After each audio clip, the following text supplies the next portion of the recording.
Hello Slaters, welcome back to another video session of English language. In today's session, we will take a B reading of Unit 1. That is, every success story is also a story of great failures.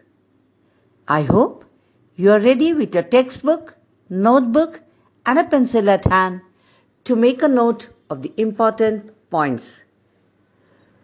So turn to page 13 of your textbook and follow me. Failure is the highway to success. Tom Watson Sr. said, "If you want to succeed, double your failure rate." If you study history, you will find that all stories of success are also stories of great failures. But people don't see the failures. They only see one side of the picture. And they say that person got lucky. He must have been at the right place at the right time. Let me share someone's life history with you. This was a man who failed in business at the age of 21, was defeated in legislative race at the age of 22, failed again in business at the age of 24, overcame the death of his sweetheart at the age of 26, had a nervous breakdown at the age of 27, lost a congressional race at the age of 34, lost a senatorial race at the age of 45, failed in an effort to become a vice president at the age of 47, lost a senatorial race at the age of 49, and was elected President of United States at the age of 52. This man was Abraham Lincoln. Would you call him a failure? He could have quit. But to Lincoln, defeat was a detour and not a dead end. Here, dear Slaters, Tom Watson Sr. said that if you want to succeed, you need to double your failure rate because failure gives the courage to face the challenges. Many people had become successful after failing many a times. Every success story is also a story of great failures. Abraham Lincoln had failed in business at the age of 21, defeated in the legislative race, congressional race and senatorial race at different times. He also overcame the death of his sweetheart at the age of 26, had a nervous breakdown at the age of 27, but finally he became the President of United States at the age of 52. This was all possible with his determination and willpower. So we understand that failures are the stepping stones of success. Have a look at the word detour. It means a road or route that is used when the usual one is closed. Its synonyms are diversion, deviation, and its antonyms are straighten, remain. And here are a couple of sentences for you. We made a detour to avoid heavy traffic. It's well worth making a detour for her convenience. Now it's your time to frame a few sentences. Let's proceed with the next paragraph. In 1913, Lee De Forest, the inventor of the triodes tube, was charged by the district attorney for using fraudulent means to mislead the public into buying stocks of his company by claiming that he could transmit human voice across the Atlantic. He was publicly humiliated. Can you imagine where we would be without his invention? A New York Times editorial on December 10, 1903, questioned the wisdom of the Wright brothers, who were trying to invent a machine heavier than air that would fly. 1 week later, at Kitty Hawk, the Wright brothers took their famous flight. The word fraudulent, it means intended to cheat someone. Its synonyms are dishonest, deceitful, and its antonyms are honest, truthful. And here are the sentences. I think of going into business with that fraudulent insurance company.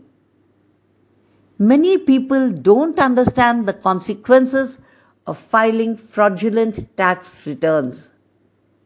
Have a look at the word humiliated. It means deprived of dignity or self-respect. The synonyms are degraded, embarrassed, and the antonyms are dignify, honor. And here are the sentences.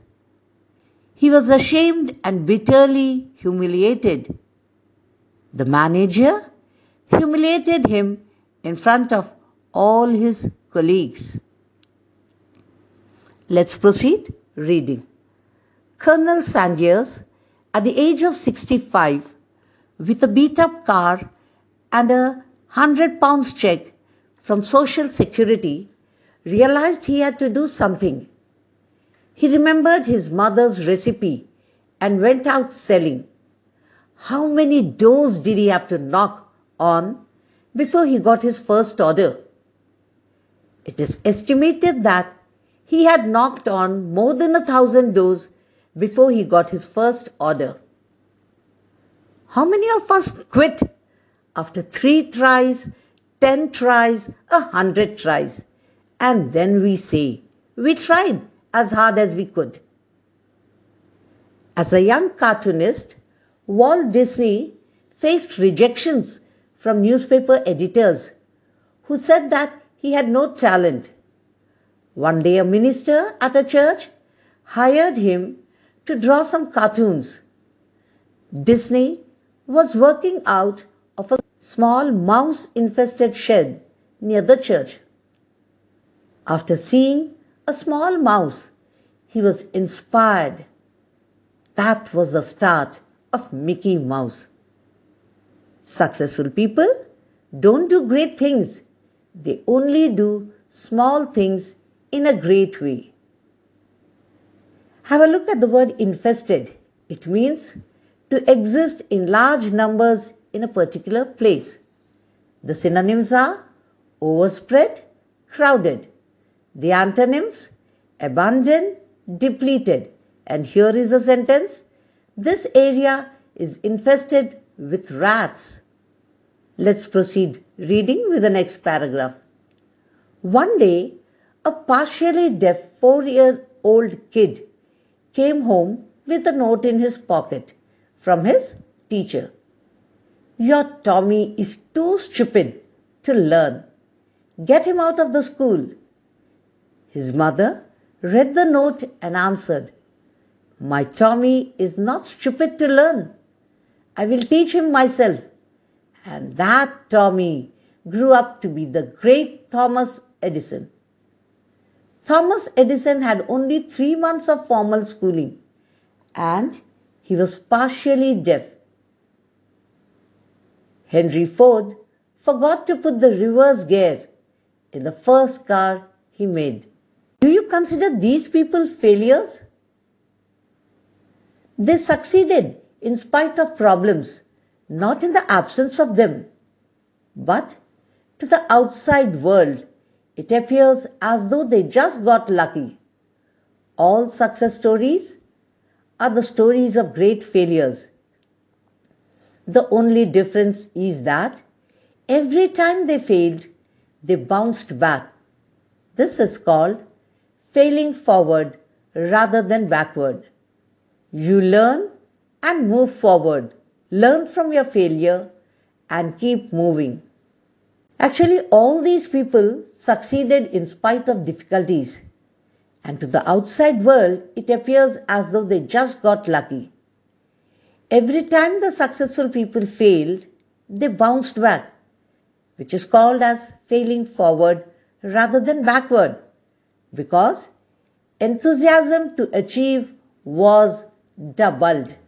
Have a look at bounced back.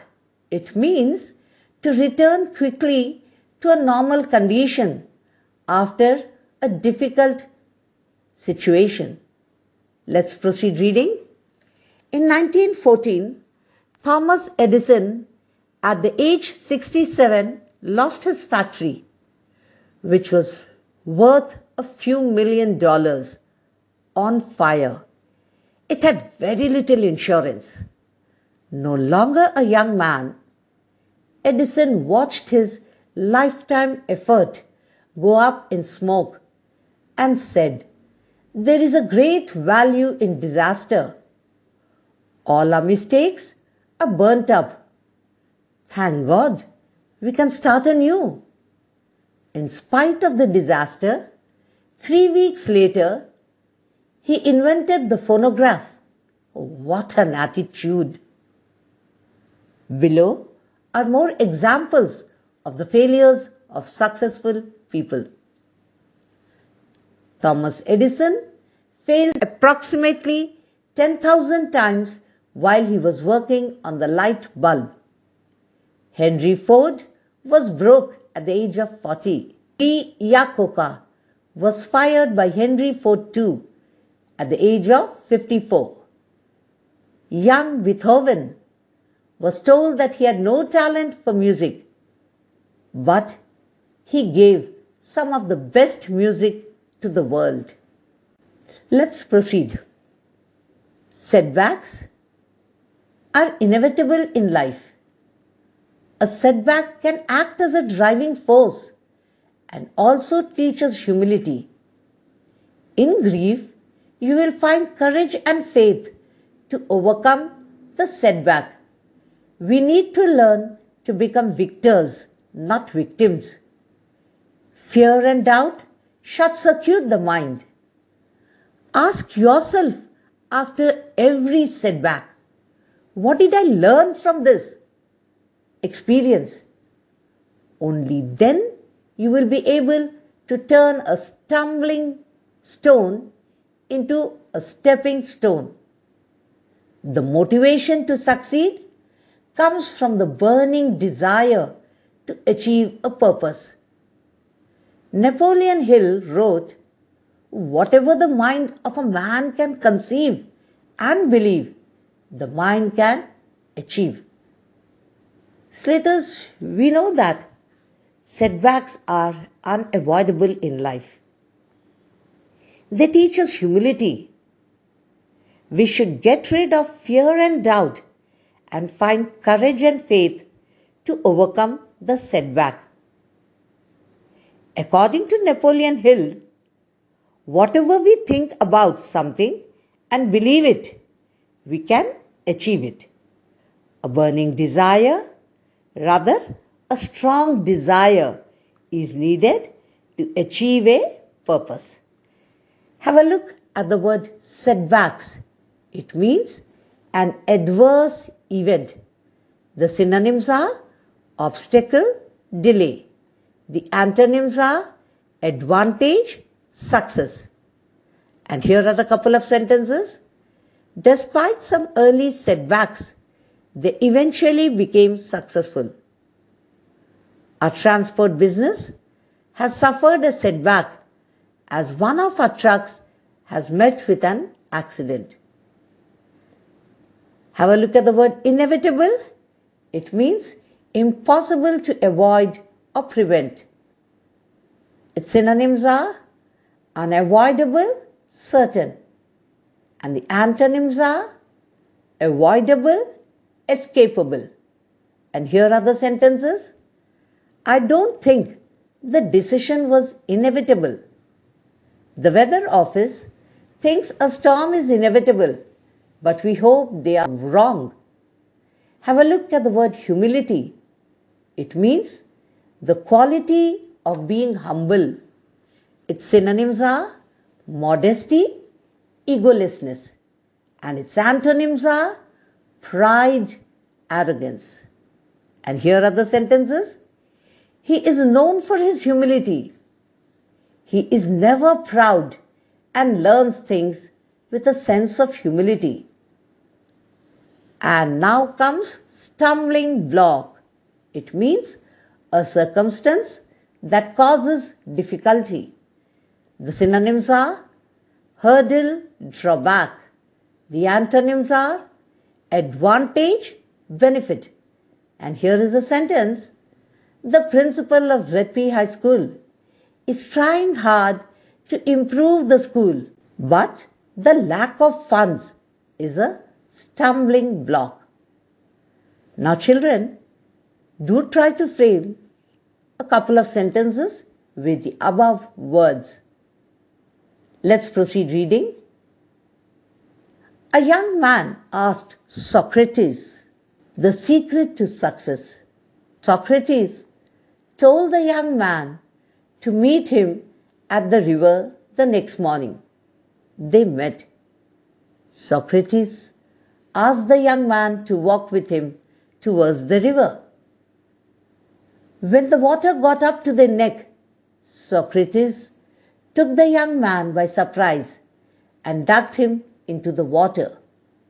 The boy struggled to get out, but Socrates was strong and kept him there until the body started turning blue.